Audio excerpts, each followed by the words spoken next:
Nandito tayo ngayon sa sa Mysore Palace.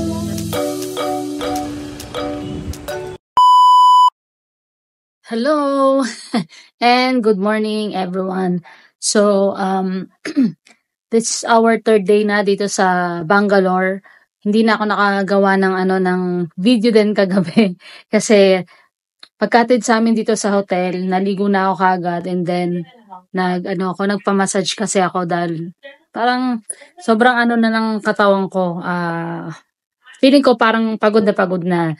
Pagod siya tapos basta masakit na yung mga muscle ko mga ganyan. So anyway, napaka niya, stiff na ng mga muscle ko. So nagpa-massage na ako kagabi.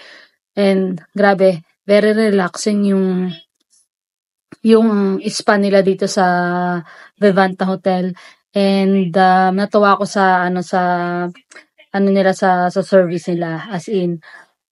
Tapos ayun, siguro parang natapos yung massage sa akin ng mga bago mag-8. So bago mag-8, nakatulog na kami ni Jen. Siya hindi na siya nagpa-massage kasi parang tinamad na siyang bumaba kagabi dahil isa lang yung available na nagma-massage kagabi. So parang tinamad na siyang bumaba kasi parang tapos ko siya na. So it's almost 8 PM na rin ng gabi. Pagka pumunta pa siya doon. Anyway, ayun, tapos nagising kami parang mga mag-5 na rin ng madaling araw or ng umaga dito sa Bangalore. Tapos ayan, tapos na akong maligo, nakabihis na rin ako. Si Jen nasa toilet pa at naliligo.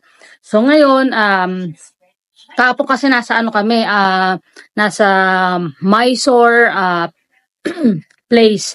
So, yung Mysore is mga 2 hours nga away dito sa Bangalore. So, lahat ng mga pinuntahan namin is dun lang talaga siya nakaset. Where for today, ang mga pupuntahan namin is mostly dito lang naman sa Bangalore area. So, yung mga temples sila, yung mga palace, mga gardens, dito lang siya within Bangalore area. So hindi na kami lalayo. So pero meron kami hindi napuntahan kahapon na maganda nga daw doon. It's actually a garden din. Kaya lang parang 3:00 ng hapon. So parang sobrang init, tas ang tirik talaga ng araw. So sabi ko baka hindi natin kayanin, ma-heat stroke pa tayo dito no. So hindi na kami tumuloy. So right after namin na mag-lunch kahapon, nagpadiretso na kami umuwi sa hotel. Then the rest of the day namin is nagpa-massage nga lang ako. Tapos yun, grabe ang sarap ng tulog ko. Sobrang na-relax talaga ako. It's kumbaga it's a good experience naman na-try ko yung kanilang spa dito sa Bangalore. Dito lang din yan sa Vivanta hotel. So hopefully pag nakalipat na kami bukas, tomorrow kasi isilipat na kami sa Shangri-La Hotel kung saan nakabook talaga ako doon ako na-book ng hotel ng company ko. So tingnan natin baka meron din silang for sure meron din silang spa doon. So I wanna try na mag-spa din doon. So anyway, 8 o'clock pala kami nagpasundo ngayon sa driver namin kasi ang breakfast sila dito is 7 AM. So medyo late. So sabi namin, sunduin na lang kami ng mga 8 kasi kahapon 7 AM kami nasundo and hindi pa kami nag-breakfast. Kaya papunta namin ng Mysore Mysore location. Dumaan muna kami sa isang restaurant which is famous restaurant din siya for breakfast. And ayaw namin mangyari ngayon yun para dire-diretso lang yung aming lakad kasi parang we started yung yung tour namin para mga 10 plus na gano'n, 'di ba? So kaya para medyo mainit na rin. So ngayon, yan, pero nagpasundo kami ng 8. Kain muna kami ng 7 para pagkasundo sa amin, dire-diretso lang kami na pumunta dun sa mga places or location na pupuntahan namin dito within Bangalore. So, ayun. Okay? So, mamaya abangan nyo yung mga lugar na pupuntahan namin. Breakfast time. So, ayan, papunta muna kami ng restaurant para mag-breakfast bago kami sumabak sa aming day tour. Dito tayo mag-start. So, ayan yung mga hummus. Check muna natin yung mga food nila. Iba't ibang drinks. Salad, may cheese, fruits, cold cuts. And yung juice nila, mixed fruit, grapes, watermelon, honeycomb. Wow. They have yung mga breads nila, water, different nuts. It's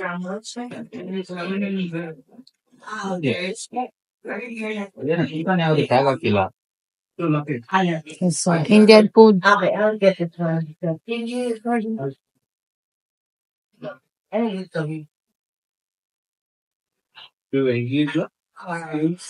pasta. Noodles. Tidak. And bacon. They have bacon, pork sausage. Okay. Pork sausage. Siyempre, I'll go with the Chicken. Chicken sausage. Kuha akong bread. This is cheese. Pwede na ako yan. Yan.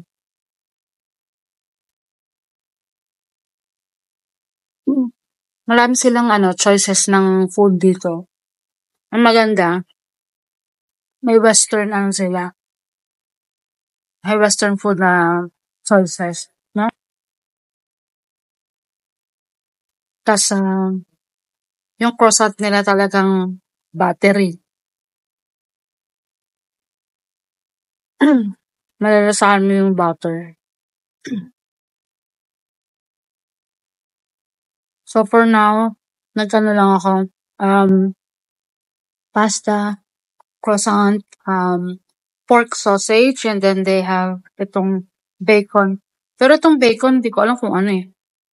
Turkey ba to? Pork. Pork din. So pork din daw.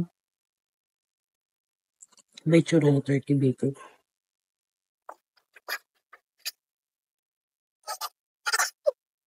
Kasi mamaya, puro mga Indian food din ang makakain for sure. Kaya, at least may choices ng western. Diba, Mincy?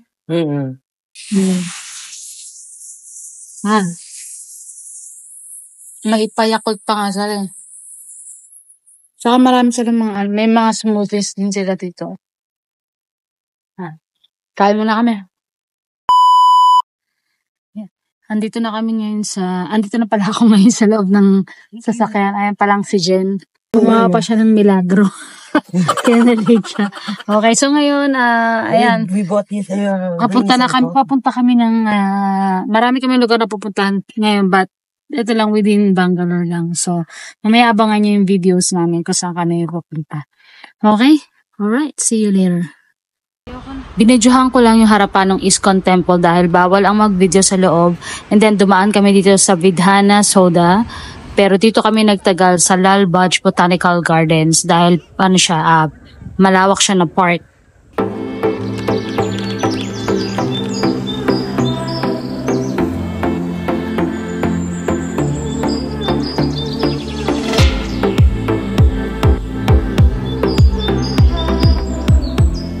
Ladies and gentlemen, get ready to witness the epitome of charm, confidence, and charisma. Contestant number 1, India.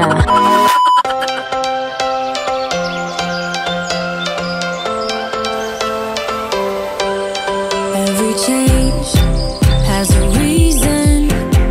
Baby, let it come to you. Every soul, every season lives outside of status quo. If we stop believing we're meant to be, expanding our abilities. Yan, so nandito na kami sa loob ng Mall of Asia. Mall of Asia, dito sa Bangalore. Sabi nila, ano lang daw to, this is a new built mall dito sa Bangalore. So, which is, kitang-kita naman sa itsura, sobrang bago pa rin. Marami pa rin mga hindi open Shop na na mga place. shop.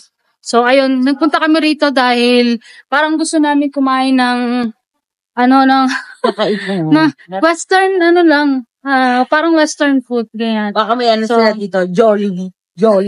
Yan, so, kaya nagpapunta kami dito sa mall natin. Anyway, hindi naman to ganun kalayo sa namin sa hotel. 15 So, ayun. minutes lang siya from daw. Yes, so, ayun. Paakyat kami ngayon, third floor, then, wala lang, parang gusto lang namin ng, alam mo yung parang mga, anong tawag doon, mga food chain, ganun, na western. Like Popeyes, may mga Popeyes, KFC, ganun. Basta something na ganun. Pizza Hut, ganun.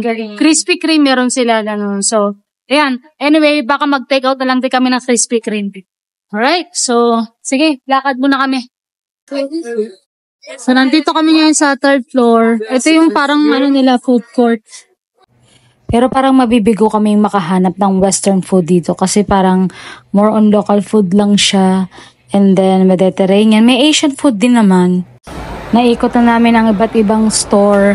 Wala talaga kami nakita na western food. So, bigo nga kami at dito kami bumagsak. Dito nga pala kami sa store na to nakabili ng aming food. Ayan ang mutton biryani for Missy.